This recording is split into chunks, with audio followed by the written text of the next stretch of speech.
नमस्कार. आज मी मसाला कोळंबी बनवणार आहे. त्यासाठी 1 किलो कोळंबी घेऊन ती स्वच्छ धुवून साफ करून घेतली आहे. दुसरीकडे मिक्सरच्या भांड्यामध्ये 10-12 लसूण पाकळ्या, अद्रकचे काही तुकडे, 1 वाटी ओल्या नारळाचे तुकडे, एक मध्यम आकाराचा कांदा, 1 टमॅटो, थोडीशी कोथिंबीर,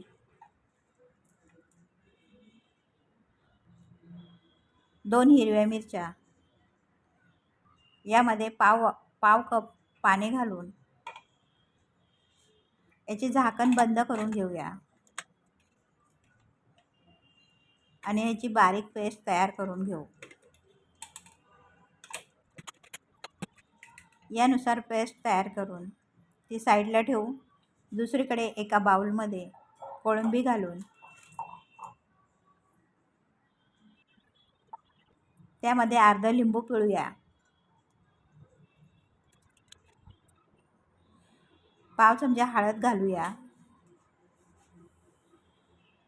1 चमचा काश्मीरी लाल तिखट, अर्धा चमचा गरम मसाला,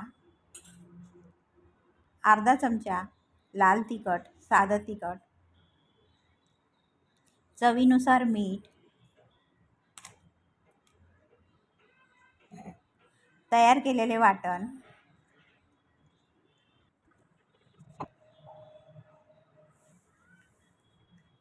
एक चमचा कसुरी मेथी, 2 चमचे तेल घालून हे मिक्स करून घेऊ.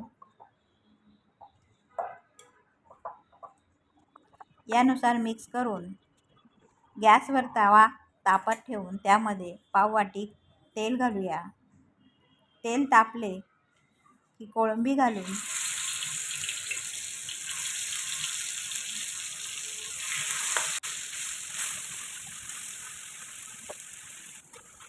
ते मिक्स करून परतून घेऊया. काही सेकंद तेलावर परतून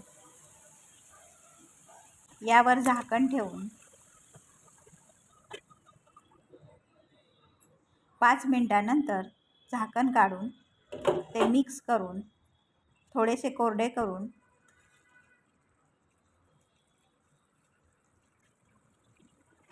वलसर राहील इथपर्यंत पाणी ठेवून गॅस बंद करून सर्विंग प्लेटमध्ये काढूया. Thanks for watching.